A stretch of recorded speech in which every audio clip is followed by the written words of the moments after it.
खामोश। बेटे को हाथ लगाने से पहले बाप से बात कर। अरे आज तेरे भाई का प्यार और माँ की ममता जाग गई।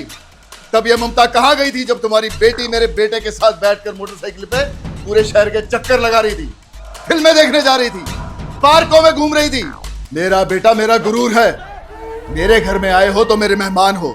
इस तेवर को जेवर बना के अपने गले में रखो तो इज्जत मिलेगी, वरना तरीके मुझे और भी आते हैं।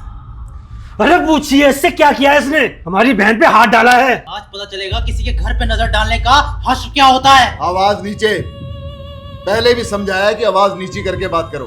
इस तेवर को अपनी जेब में रखो। हर बात का हल गुस्से से नहीं निकलता है। आराम से बताओ हुआ क्या है। अरे अब रहा ही क्या है बताने को। कल आपका बेटा हमारी बेटी को पार्क में लेके घूम रहा था, हम सब ने देखा है। आदि क्या माजरा है?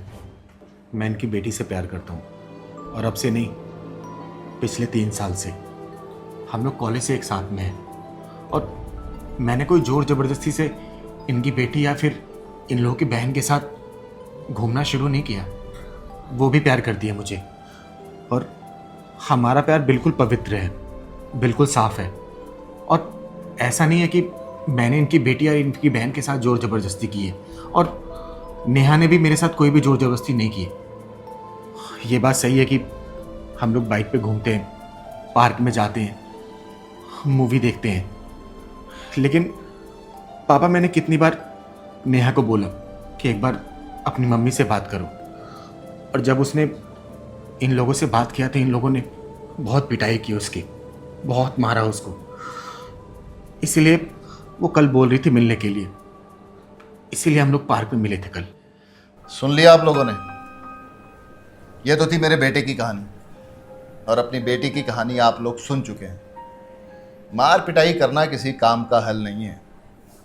ये दोनों आपस में प्यार करते हैं, कोई गुनाह नहीं किया इन लोगों ने। अरे शुक्र मनाइए कि इनमें संस्कार जिंदा है, जो एक दूसरे के साथ भागे नहीं। उन्होंने आपसे बात की और बिटिया को आपने प्रताड़ित किया। देखिए, अगर आपको लगता है कि मेरा बेटा आपकी बेटी के लिए सही चॉइस नहीं है, तो मैं तो अपने बेटे को समझा लूंगा, लेकिन उससे पहले जाके आप अपनी बहन और अपनी बेटी को समझाइए। अरे अब समझाने को रह क्या गया है? हमारी बेटी पे तो आपके बेटे का भूत सवार है। ना ही कुछ सुनती है ना समझती है। अरे कितनी बार समझा लिया उसे, नहीं आती उसे समझ। बताइए आप क्या करें हम? यही समझाना चाह रहा हूं मैं आप लोगों को। अगर वो नहीं समझ रही ना, तो कम से कम आप लोग समझ जाएं। आज तो ये दोनों हद में हैं, हम लोगों को मान दे रहे हैं। कल को इन्होंने कोई दूसरा कदम उठा लिया तो ना आप लोग जमाने में मुंह दिखाने लायक रहेंगे ना हम। भलाई इसी में है। आप शांत दिमाग से घर जाएं, बेटी से बात करें, और अगर वो कहती है हाँ मेरे बेटे से वो प्यार करती है और इसका जीवन साथी बनना चाहती है, तो मुझे इसमें कोई एतराज नहीं है। अरे पर मुझे एतराज है। हम अपनी बहन की शादी करें तो हमें ये जानने का हक है ना कि लड़का करता क्या है, क्या कमाता है, बैंक बैलेंस क्या है। क्यों भैया, गलत कह रहा हूं? तो पूछिए ना। ऐसा है, ये बड़ों की बातें बड़ों के मुंह से ही अच्छी लगती हैं। और रही बात बैंक बैलेंस और कमाता क्या है, तो इस बात की मेरी गारंटी है, मेरा बेटा किसी से कम नहीं है। और हमारी हैसियत क्या है? देखिए बहन जी, आप घर जाएं और अपनी बेटी से बात करें, और एक माँ बनकर नहीं, एक औरत बनकर बात करना, क्योंकि एक औरत ही औरत का दर्द समझ सकती है।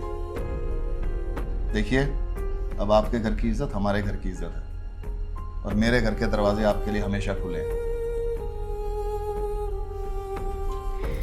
चल बेटा मनीष, अब जो भी बात करेंगे नेहा से बात करके जो भी फैसला लेंगे।